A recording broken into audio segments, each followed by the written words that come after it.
కేంద్ర నిఘా వ్యవస్థ పూర్తిగా విఫలమైందని అన్నారు సిపిఐ జాతీయ కార్యదర్శి నారాయణ.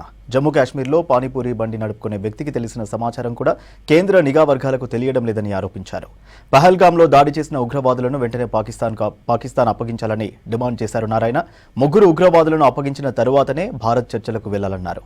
అరాచకాలను సృష్టించే ఉగ్రవాదులతో కేంద్రం మాట్లాడేటప్పుడు నక్సలైట్లతో ఎందుకు మాట్లాడకూడదని ప్రశ్నించారు నారాయణ. వెంటనే నక్సలైట్లను చర్చలకు పిలవాలని డిమాండ్ చేశారు. పాకిస్తాను ఇండియా మధ్య శాంతి చర్చల కోసం సీజ్ ఫైర్ ఇచ్చారు.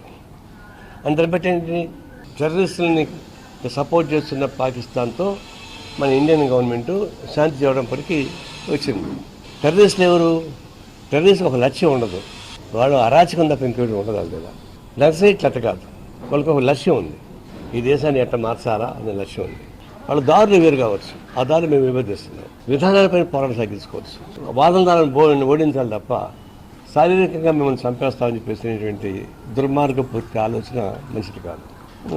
అమిత్ షా చెప్తాను 2026కి నక్సలైట్లను చంపేస్తాయని. మనుషులను చంపొచ్చాము కానీ నక్సలైట్లు ఆశించినటువంటి సిద్ధాంతాలు ఓడించగలవా? నీ చేత కదా. అరాచకాన్ని సృష్టించేటువంటి టెర్రరిస్టులతో కూడా వీళ్ళు మాట్లాడి సిద్ధపడినప్పుడు నక్సలైట్తో ఎందుకు మాట్లాడరని, నక్సలైట్కి ఎందుకు ఆహ్వానించి చర్చించరు? జమ్మూ కాశ్మీర్ జరిగినటువంటి దాడి అది మామూలుగా అయితే గుర్రాల పైన పోతారు జరిగితే మామూలు జనం నడిచిపోయే స్థలం కాదు అది. అలాంటి ప్లేస్కి ఆయుధాలు పెట్టుకొని తిరుగుతున్నారని చెప్పేసి పానీపూరి అమ్ముకునేవాళ్ళు కుకటిపల్లి నుంచి మా ఫ్రెండ్స్ వెళ్ళారు. వాళ్ళకి చెప్పారు పానీపూరి అమ్ముకునేవాళ్ళు, అయ్యా ఆయుధాలు పెట్టుకొని తిరుగుతున్నారు, మీరు కొంచెం జాగ్రత్తగా ఉండని చెప్పారట. అంటే పానీపూరి వాళ్ళకి తెలిసిన సమాచారం నిఘా బ్యాగ్ తెలీదా? జమ్మూ కాశ్మీర్ మేము కాపాడుతామని చెప్పి కేంద్ర ప్రభుత్వం తుపాకులు పట్టుకుని ఆ ప్రాంతానికి వెళ్తుంటే అందులో చిన్న చిన్న స్పెషల్స్ కావు, స్టెన్ గన్స్, అవి దాచిపెట్టుకోవడం సాధ్యం కాదు. వాటితో పోతున్నప్పుడు ఎందుకు నిఘా ఎందుకు ఫెయిల్ అయింది? పానీపూరి తెలిసినట్టు మాకు కూడా మీకు తెలియదా? జమ్మూ కాశ్మీర్ సమస్య మీకు ఇద్దరు పరిష్కారం చేసుకోవాలి తప్ప పాకిస్తాన్ భారతదేశం కలిసి పరిష్కారం చేసుకోవాలి తప్పితే మూడో శక్తికి వ్యక్తికి అవకాశం ఇవ్వమని చెప్పేసి మొదటి నుంచి మన ఇండియన్ పాలసీ.